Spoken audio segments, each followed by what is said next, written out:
Good morning प्यारे बच्चों। I hope कि आप सब फिट होंगे। तो जैसे कि हम एक्सरसाइज 7.1 कर रहे हैं, ठीक है ना। क्वेश्चन नंबर 1 और 2 मैंने समझा चुका हूँ, ठीक है। बहुत ही अच्छे से समझाया था मैंने। इंट्रोडक्शन भी मैंने बहुत ही प्यार से, बहुत ही बढ़िया तरीके से किया है। अगर आपने नहीं देखा जाके आप देख सकते हैं, ठीक है। इस वीडियो के डिस्क्रिप्शन में लिंक गिवन मिल जाएंगे, नहीं तो आप स्क्रॉल करोगे नीचे तो आपको मिल जाएंगे, ठीक है। डायरेक्ट चलते क्वेश्चन नंबर 3 पे और बात करते हैं नए क्वेश्चंस पर कुछ पे। तो क्वेश्चन नंबर 3 गुड। देखो क्या कहता है कि determine if the points this and this are collinear. अब समझो कोलिनियर पॉइंट्स क्या होते हैं, ठीक है ना।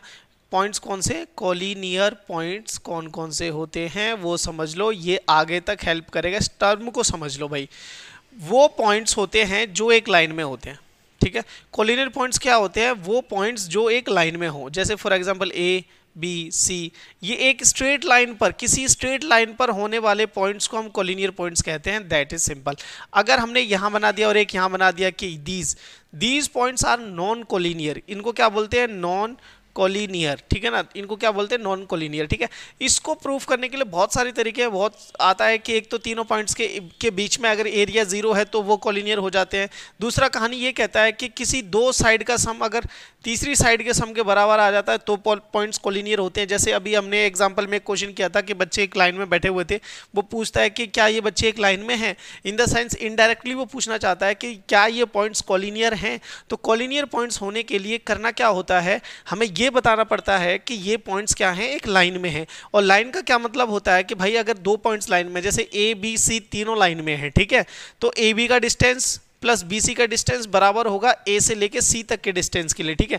अब ये कोई नेसेसरी बात नहीं है कि हम इसे ए माने, इसे बी माने, इसे सी माने। आप कोई भी पॉइंट्स मान सकते हो। देखो हम क्या करेंगे, हम पहले फर्स्ट और सेकंड के बीच में डिस्टेंस निकालेंगे, फिर सेकंड और थर्ड के बीच में डिस्टेंस निकालेंगे, फिर हम फर्स्ट और थर्ड के बीच में डिस्टेंस निकालेंगे। फिर हम ये चेक करेंगे कि क्या किसी दो का डिस्टेंस का सम तीसरे के बराबर है। अगर ऐसा आ जाता है तो पॉइंट्स कोलिनियर माने जाएंगे, अदरवाइज नहीं माने जाएंगे, ठीक है। तो मैं एक काम कर लेता हूं, मैं ए के कोऑर्डिनेट्स को मान लेता हूं 1,5, ठीक है। बी के कोऑर्डिनेट्स को मान लेता हूं 2,3, ठीक है ना। और इसे थोड़ी देर के लिए मैं यहां से हटा देता हूं ताकि मैं चीज़ों को अच्छे से लिख पाऊं, ठीक है, और आपको समझा सकूं, ठीक है। ध्यान से समझना है बेटा सी पॉइंट्स को। अच्छा एक काम और क्या करो, आप कॉपी पेन लेके बैठा करो, ये चीज छोटी छोटी जो बातें मैं बताता हूँ उसको नोट करते रहा करो, ठीक है। तो ये हो जाएगा -2 और यहाँ हो जाएगा -11, ठीक है। अब ये हमारे पास 3 पॉइंट्स है, हमें चेक करना है कि क्या ये कोलिनियर है। तो मैं पहले ए से लेके बी तक की दूरी निकालूंगा, डिस्टेंस निकालूंगा, ठीक है। ध्यान से समझ लेना, वही डिस्टेंस फॉर्मूला लगा रहे हैं। ये मेरा x2 है, ये मेरा y2 है, तो दिस माइनस दिस मतलब 1 का स्क्वायर, ठीक है ना, प्लस 3 - 5 का whole square. As that simple, समझ में आ रहा है आपको, ठीक है। अब चलिए आगे बात करते हैं। 2 - 1 1 होता है, 1 का स्क्वायर कितना होता है, 1 होता है, प्लस 3 - 5 कितना मिलेगा। देखो 5 बड़ा है 3 छोटा है, साइन माइनस वाले के साथ कौन है, 5 है, ठीक है। तो 5 में से 3 गए, कितने मिलेंगे, 2, और लेकिन माइनस का 2 मिलेगा क्योंकि साइन बड़े वाले का लगता है, ठीक है। थोड़ा सा और फर्दर सॉल्व कर लेते तो ये बनेगा 1 प्लस -2 का स्क्वायर होता है 4, तो ये बनेगा √5। कितना मिल गया बेटा, √5 मिल गया। As that simple. अब हम निकालेंगे बी से लेके सी तक की दूरी की, इसको भी चेक कर लेते हैं भाई। बी से सी तक की दूरी निकाल रहे हैं, ठीक है। ध्यान से समझना है आपने। तो ये मेरा x2 का काम करेगा इस बार, ये मेरा y2 का काम करेगा, तो -2 हो जाएगा, ये -2, -2 का होल स्क्वायर हो जाएगा, ठीक है ना, plus as that simple. y2 कितना है मेरा, -11 है, ठीक है, और y1 कितना है मेरा, 3 है, तो मैं माइनस के साथ लिखूंगा। अब ध्यान से समझना है आपने, ठीक है। -2 और -2 कितना बनेगा, -4, और -4 का स्क्वायर कितना होता है बेटा, 16, ठीक है, 16 माइनस कितना है 11 और -3 कितना बनता है, -14, और -14 का स्क्वायर कितना होता है, 196। एज दैट सिंपल, ठीक है। 14 का स्क्वायर एक तरीके से मान सकते हो। दोनों को जब ऐड करोगे तो आपको मिलेगा 2, ठीक है ना, और 0 और यहाँ पर 1 और यहाँ पर शायद आपको मिल जाएगा ये 212, नहीं तो यहाँ पर ऐड कर सकते हो 16, 2 कैरी 1, ठीक है ना, 1 और 2, 212, ठीक है ना, एज दैट सिंपल। अब आपने निकालना है पॉइंट ए से लेके सी तक का, ए से लेके सी तक का, ठीक है। ध्यान से समझना भाई, ए से लेके सी, ठीक है। अब समझो आप, अब चीज़ों को समझो। ए से लेके सी के लिए ये मेरा x1 y1, ये मेरा x2 y2, तो -2 फिर -1 हो जाएगा, -2 -1 का होल स्क्वायर हो जाएगा, ठीक है ना, एज दैट सिंपल। फिर -11 और -5, -11 और -5 का होल स्क्वायर होने वाला है ये, ठीक है। तो ध्यान से सुनो अब आप, -2 और -1 कितना बना देगा, -3, और -3 का स्क्वायर होता है 9, ठीक है ना, एज दैट सिंपल। -11 और -5 कितना बनाएगा बेटा आपको, -11 और -5 बनाएगा -16, और -16 का स्क्वायर होता है 256, 256 होता है, ठीक है, 256, ठीक है, 256 होता है, एज दैट सिंपल, ठीक है, क्लियर। अब आप जब इन दोनों को ऐड करोगे तो यहाँ पर ऐड कर लो 256, ठीक है ना, प्लस 9, जब आप ऐड करोगे तो आपको मिलेगा 5 कैरी 1 6 और यहाँ पर 265 मिलेगा। कितना मिलेगा बेटा, 265, ठीक है ना, अंडर द रूट 2 6 और 5, ठीक है। देखो पहले से आपको क्या मिला, √5 मिला, फिर √2 मिला, फिर √3 मिला। सबसे बड़ा नंबर कौन आया, AC आया, सबसे बड़ा कौन आया, AC। तो क्या AC का डिस्टेंस आपका, A से लेके C तक का डिस्टेंस क्या आपका AB प्लस BC है? तो जवाब है बिल्कुल भी नहीं है, ठीक है। दोनों को ऐड करोगे तो कोई फैक्टराइजेशन भी नहीं बन रही है और ना ही कोई रैंडमली कोई नंबर बन रहा है, ठीक है।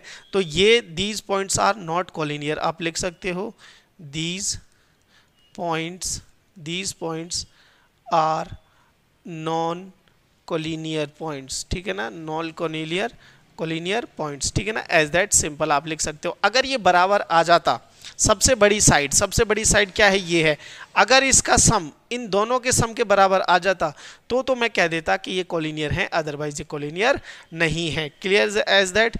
चलिए आगे बात करते हैं, क्वेश्चन नंबर 4 को समझते हैं, ठीक है। देखो भाई क्वेश्चन नंबर 4 ये इंपॉर्टेंट क्वेश्चन हो जाता है आपके एग्जामिनेशन पॉइंट ऑफ व्यू से।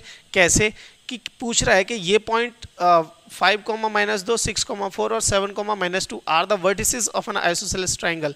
चेक करना है। तो आइसोसेलेस ट्रायंगल का आपको फिनोमिना पता होगा, ठीक है, फिनोमिना या फिर प्रॉपर्टीज कह लो, आपको पता होगी। फॉर एग्जांपल ये A है, ये B है और ये C है। तो आइसोसेलेस ट्रायंगल में क्या होता है कि दो साइडें आपस में कैसी होती हैं, इक्वल होती है। तो मैं नेमिंग कर दे रहा हूँ यहाँ पर 5, -2 आ गया आपका, ठीक है। मैं चेक करूंगा, जनरली आप पॉइंट्स कुछ भी ले सकते हो आप अपनी मर्जी से, ठीक है ना, ऐसा कोई इशू नहीं है, ठीक है। PQR ले लो, आगे पीछे ले लो। अब मैंने यहाँ A लिखा है, आप यहाँ पर B C D कुछ भी लिख लो, बट अल्टीमेटली आपको दो साइडें सेम बतानी पड़ेंगे, ठीक है। और यहाँ पर है 7, -2 एज दैट सिंपल, ठीक है। तो सबसे पहले मेरे को क्या बताना है, ठीक है ना, दो साइडें सेम होनी चाहिए आइसोसेलेस ट्रायंगल के लिए। तो सबसे पहले मैं क्या करूंगा, सॉल्यूशन में पहले तो ये डायग्राम बनाऊंगा, उसके बाद मैं सबसे पहले A से लेके B तक का डिस्टेंस निकालूंगा, जो कि मैं डिस्टेंस फार्मूला यूज करने वाला हूं। तो ये मेरा x2 है, ये मेरा y2 है, ये मेरा x1 है और ये मेरा y1 है, ठीक है। तो ये हो जाएगा 6 - 5 का होल स्क्वायर प्लस दूसरा कितना हो जाएगा मेरा y2 कितना है 4 और y1 कितना है -2। तो -2 के लिए स्पेशल ब्रैकेट आते हैं, ठीक है, वो मैंने लगा दिए। अब यहाँ पर ध्यान से समझें आप, ठीक है। 6 - 5 कितना बनता है भाई, 1 का स्क्वायर प्लस यहाँ पर कितना मिलेगा आपको 4, ये वाला माइनस और ये वाला माइनस क्या बना देगा, +2 का होल स्क्वायर, ठीक है ना, एज दैट सिंपल। तो जब आप सॉल्व करेंगे देखो 1 का स्क्वायर कितना मिलेगा आपको, 1 मिलेगा, ठीक है। और 4 + 2 कितना मिलेगा 6, और 6 का स्क्वायर होता है कितना 36, तो +36। जब आप इसे थोड़ा सा और सॉल्व करोगे तो अंदर प्लस करने पर आपको मिलेगा √37 एज दैट सिंपल, ठीक है। अब आते हैं BC पर कि BC का डिस्टेंस क्या है, ठीक है। B से लेके C का डिस्टेंस क्या है भाई, B से लेके C के लिए ये मेरा अब x2 बन जाएगा, ये मेरा अब y2 बन जाएगा, आप जो मर्जी करो, कोई दिक्कत वाली बात नहीं है। तो 7 - 6 हो जाएगा पहले के लिए, तो 7 - 6 का क्या हो जाएगा बेटा, होल स्क्वायर हो जाएगा प्लस, ठीक है। दूसरा क्या हो जाएगा मेरा -2 और -4 होने वाला है, ठीक है, एज दैट सिंपल। चलिए अब आगे बात करते हैं, तो ध्यान से समझो 7 - 6 कितना होता है 1, और 1 का स्क्वायर होता है 1 भाई। -2 और -4 कितना होता है, -2 और -4 होता है -6, और -6 का स्क्वायर होता है भाई 36। तो दोनों को ऐड करेंगे तो अगेन आपको 37 मिल गए। इन द सेंस हुआ क्या है, ध्यान से समझे आप, हुआ क्या है कि हमारा AB बराबर आ गया है BC के, AB बराबर आ गया है BC के, मतलब ट्रायंगल की दो साइड्स इक्वल हो गई, ठीक है। अब हमें निकालना है AC, आप चाहो तो निकाल सकते हो, वैसे आपको निकालना चाहिए एग्जाम के अनुसार, ठीक है, ध्यान से समझना। अब मेरा ये हो जाएगा x2, ये हो जाएगा y2 और ये x1 और ये मेरा y1, ठीक है ना। तो अगेन मैं 7 माइनस 5 लिखूंगा, उसका होल स्क्वायर करूंगा, फिर प्लस लगाऊंगा, फिर -2 लिखूंगा और माइनस यहाँ पर क्या लिखूंगा भाई, माइनस, और अगेन -2 का होल स्क्वायर। ध्यान से समझना भाई, y2 कितना है, -2, फिर उसके बाद लगता है साइन माइनस का, फिर y1 भी कितना है, माइनस का। तो जो y1 है मेरा, मैंने उसे ऑलरेडी माइनस में रख दिया, ठीक है। जब आप इसे फर्दर सॉल्व करोगे ना बेटा, तो आपको यहाँ पर 7 माइनस 5 कितना मिलेगा, 2 का होल स्क्वायर मिलेगा, और यहाँ पर 2 माइनस का आगे 2 है, माइनस माइनस +2, तो ये तो दोनों अंदर कैंसिल आउट हो जाएंगे। तो अल्टीमेटली आपको यहाँ पे 0 मिलने वाला है। तो यहाँ पर हो जाएगा 4 + 0, तो ये हो जाएगा कितना आपका √4, दैट मीन्स 2, ठीक है ना।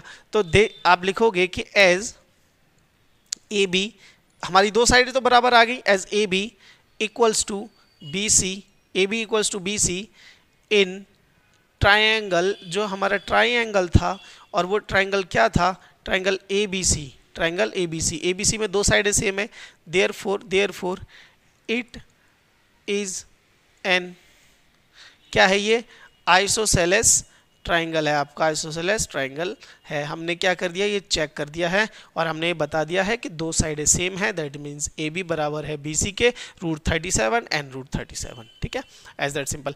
आई होप ये चीज़ें आपको समझ में आई होंगी। मैं हर एक चीज़ को बहुत ही बारीकी से सॉल्व करते हुए आगे बढ़ रहा हूँ, ठीक है, ताकि किसी भी बच्चे को, हर टाइप का बच्चा देखता है देखो ये चैनल को, तो मैं चाहता हूँ कि सबको समझ में आए। जिसको आता है वो फटाफट करेगा, 2x में देखेगा, 1.5 2x में देखे, जिसमें भी देखे, और जिसको कुछ भी नहीं आता वो एकदम स्लो उसमें देखे और खुद करे, मेरे साथ साथ करे, वीडियो के साथ साथ करे, जहाँ दिक्कत आता है वहाँ पे प्ले करे, जहाँ दिक्कत नहीं आती है वहाँ रोके। तो चलिए अब आगे मिलेंगे, क्वेश्चन नंबर हम 5 और 6 करेंगे, ठीक है। चैनल के साथ क्या करना है, आपको जुड़ना है, तो जुड़ने का तरीका ये देखो, मैं नीचे सर्कल कर रहा हूँ, ठीक है, ये आपको कर लेना है, ठीक है। चलिए अब आगे मिलते हैं, till then take care, bye.